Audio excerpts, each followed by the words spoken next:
બીજા એક મોટા સમાચાર એ પણ આવી રહ્યા છે કે રૂપાલા વિવાદના ઉકેલ માટેની મોડી રાત્રે મળેલી બેઠક અનિર્ણિત રહી છે। ક્ષત્રિય સમાજ માંગ પર અડગ રહ્યો છે।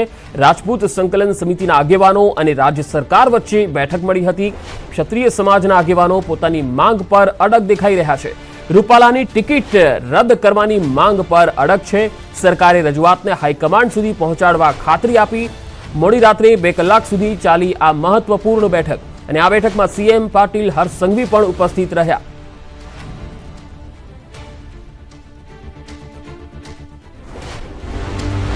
અમારી એક જ માગણી છે સમગ્ર ક્ષત્રિય સમાજને ટેકો આપનારા તમામ સમાજોની કે ભાઈ પુરુષોત્તમભાઈ રૂપાલાની ઉમેદવારી રદ કરો, એ સિવાય અમારી કોઈ માગણી નથી। તો એમને આ વાત મૂકી કે ભાઈ તમે પુનઃ વિચારો, તમારી જે લાગણી છે એ અમે હાઈકમાન્ડ સુધી પહોંચાડીશું। એટલે હવે એ એમનો વિષય છે, કારણ કે જ્યારે કોઈ સામેથી બોલાવતું હોય તો આપણે જવું જોઈએ લોકશાહીની પ્રક્રિયા પ્રમાણે। તો અમારી એક જ વાત છે કે પુરુષોત્તમભાઈ રૂપાલાની ઉમેદવારી બાબતે કોઈ પણ પ્રકારનું સમાધાન કરવામાં આવ્યું નથી।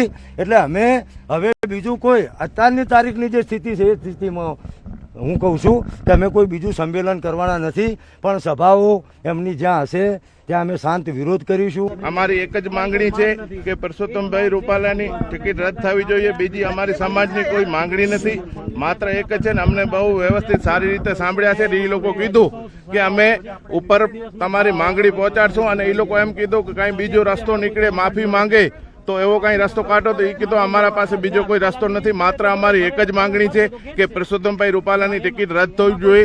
બીજા અન્ય કોઈ પણ પાટીદાર સમાજની ટિકિટ આપો, અમને કોઈ વાંધો નથી। માત્ર ને માત્ર એમનાથી વાંધો છે ને એમની ટિકિટ રદ કરવામાં આવે। રાજપૂત સંકલન સમિતિના સભ્યનું નિવેદન, અલ્ટિમેટમ સુધીમાં માંગ પૂરી નહીં તો આંદોલન પાર્ટ 2 થશે। ક્ષત્રિય સમાજના આગેવાનો વિરોધ યથાવત રાખશે। એક જ માંગ, રૂપાલાની ટિકિટ રદ કરો।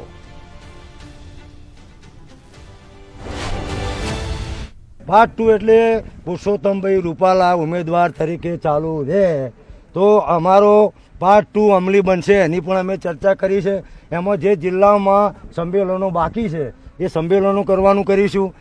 મતદારોને અમે જાગૃત કરીશું। ક્ષત્રિય સમાજ અને અમારી સાથે જે સમાજો જોડાયેલા છે એમને અમે ફરીથી ભેગા થઈ અને મતદાન જાગૃતિ 100% સુધી મતદાન થાય, બરાબર છે। પછી ભારતીય જનતા પાર્ટીની જે બી સભાઓ હોય એમાં અમે શાંતિ રીતે લોકશાહી ઢબે વિરોધ કરીશું।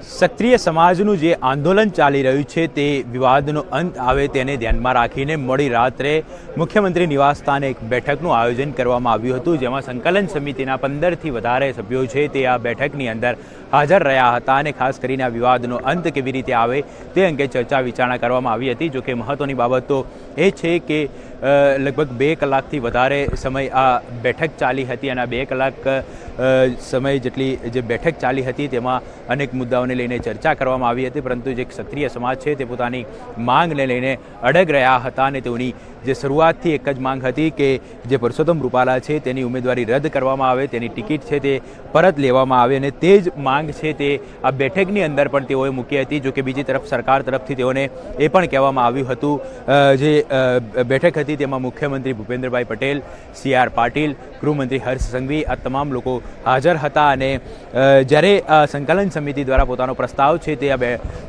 કમિટી સમક્ષ મૂકવામાં આવ્યો હતો ત્યારે તેમણે કહ્યું હતું કે અગાઉ પણ પુરુષોત્તમ રૂપાલાએ 2 વખત માફી માંગી ચૂક્યા છે। CR પાટીલે પણ કહ્યું હતું કે પોતે પણ 1 વખત માફી માંગી ચૂક્યા છે, પરંતુ જે ક્ષત્રિય સમાજ છે તે પોતાની માંગ પર અડગ રહ્યા હતા અને તેમની એક જ માંગ અને તેમનો એક જ પ્રસ્તાવ હતો કે રૂપાલાની ટિકિટ રદ કરવામાં આવે અને તેને જ ધ્યાનમાં રાખીને તેમના દ્વારા આ ખાસ કરીને પ્રસ્તાવ મૂકવામાં આવ્યો હતો। જો કે બેઠક બાદ તેઓને એ દિલાસો આપવામાં આવ્યો છે કે તેમની જે રજૂઆત છે તે રજૂઆત હાઈકમાન્ડ સુધી કરવામાં આવશે અને ત્યારબાદ જે નિર્ણય આવશે તે તેઓને જાણ કરવામાં આવશે। બીજી તરફ જે ક્ષત્રિય સમાજના આગેવાનો છે, સંકલન સમિતિના આગેવાનો છે, તેમના દ્વારા કહેવામાં આવ્યું હતું કે જો પુરુષોત્તમ રૂપાલાની ઉમેદવારી રદ કરવામાં નહીં આવે તો તેઓ પાર્ટ 2 એટલે કે જે અલગ અલગ જગ્યાએ જે જાહેર સભાઓ થશે તે સભાઓની અંદર તેમના દ્વારા વિરોધ પ્રદર્શન કરવામાં આવશે। મતદારોમાં જાગૃતિ લાવીને તેઓને મતદાન કરવા માટેની અપીલ કરવામાં આવશે। એટલે જો તેમની ઉમેદવારી રદ નહીં કરવામાં આવે તો આ પ્રકારની જે તેઓની આગામી રણનીતિ છે તે અપનાવવામાં આવશે. કેમેરામેન હરીશ શર્મા સાથે ઋત્વિજ સોની, ન્યૂઝ 18 ગુજરાતી, ગાંધીનગર. અને હવે બુલેટિનના અંતમાં નજર ટોપ 3 હેડલાઇન્સ પર.